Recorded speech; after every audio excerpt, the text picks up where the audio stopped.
watching, and we're going to be putting in a shower curb, and I'm just going to go over some quick tips and tricks because it could be very difficult for a lot of people, especially if you're adding some trim, Schluter trim in there to get this angle. And remember, when doing a shower curb, you must have a slope on this. It's 1/4 inch for every 12 inches. So right now, if I put like a marble on this, it would roll down. Same as the water, you're gonna want it to roll down. And in the center here, and I don't think anybody has a video on this because most showers just have one little shower curb going left and right, and you got 2 walls side by side. This is a different type of shower where you have the corner coming out, so there isn't any videos on it. Don't know why. Maybe it's not very common, but I'm sure that some people do this, and they're gonna wanna know what to do to make this meet. So what I've done here is cut a 45-degree angle on this. Make sure that you have a square. It can make things a lot easier. And you just mark it from corner to corner, and you're able to capture that slope. If you don't hit it at a 45, you're not gonna be able to capture the slope on both ends. And some people will ask, well, how do you get the shower brackets on here to sit? Because they're not made at a slope.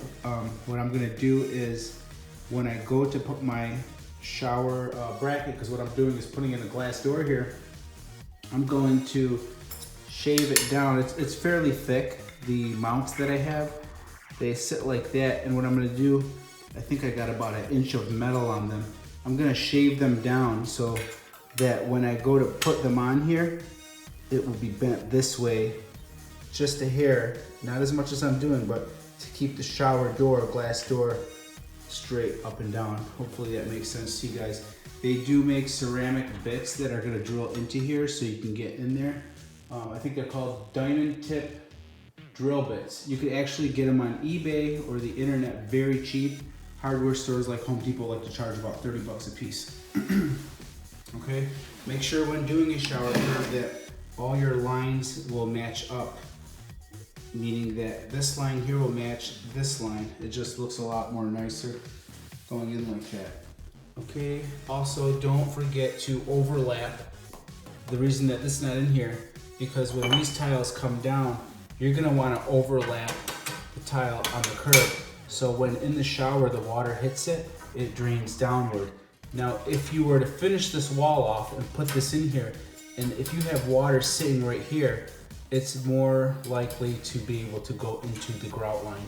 But if it's tucked underneath, which that's what I'm gonna do, is tuck it, and you have another piece of tile, if I can show you guys, it's gonna overlap. And if you spill water on this and it's sloping downwards, it's less likely to go in there. Hopefully that makes sense. I tried to explain as good as I could. And do not mortar any of this tile curb down until you have every cut made. Reason being is, if you need to tweak it or pull it out, and I have this tool here that I like to use, and it's got a little hook on it. So if I go to mortar this down and I need to come out 1/4 inch or 1/2 inch like that, I'm able to do so, being that it's still wet. That's the reason I tell you guys, don't go ahead and mortar this down. Try to get it all done in one day. At least you can tweak it just a little bit. Okay, these tiles right here that I'm using, I think it's a 6-inch tile. I actually don't have to cut it because what's inside of this curb is 2x4s, 3 of them stacked on top of each other, encased in thin set. I buttered it all up, and then I put the red guard on top of it. Of course, there was a lot of screws under there, but once it's red guarded, we're good to go. It won't get any water leaking up into here. So it comes out just perfect every time I do this when I use this type of tile, that when I'm using the Schluter trim, it comes out perfect, where I can try to show you guys both sides. Once that tile is up here on the inside, and you got tile here on the outside, Schluter trim, going like that, it's gonna kiss it. And I don't have to cut this tile. 6-inch tile, perfect, and it looks beautiful. No cuts or anything done on the outer sides. When you're taking your measurements, don't forget to account for the grout that's gonna be back here. So give it just a hair of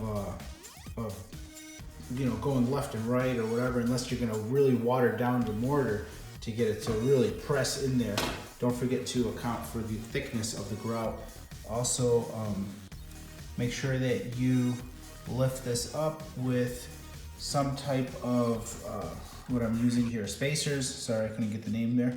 Spacers underneath there so you can shove the grout up under here. And some people always ask, do I use caulk on my grout lines? You only use caulk if you get a crack later on. You don't always get a crack. You always see people putting in what do you call it, caulk right up in your grout lines, and you don't need to unless you get a crack in the future. The reason I flipped the Schluter trim this way is because it's so easy to measure out this piece, and you can see how this piece is not perfect right here, where I cut it along that. It doesn't matter because it's gonna tuck up under here, and the end result is a nice, beautiful line being tucked under. Make sure to use a leveling bar when you go and glue this all in, or mortar it, sorry. Make sure to use a leveling bar going up and down, left and right. Just check all your levels. Make sure that it's all straight going this way. And the most important thing, if you're putting in, of course, a glass shower door, which most likely 99% you will be, that you are gonna level check it this way and that way. So when you go to put your glass shower door up and down, that you don't have like a ½ inch going down this way, and you're gonna put your glass on top and you're gonna be able to see that line. So that's something you're gonna wanna avoid, which can easily be avoided by just getting you a leveling bar, putting it up against that wall, and putting it up against here and here, and you'll know that you're gonna have a perfect square when you go to put it in. So hopefully this video helps you out, and give me a thumbs up. Thanks for watching.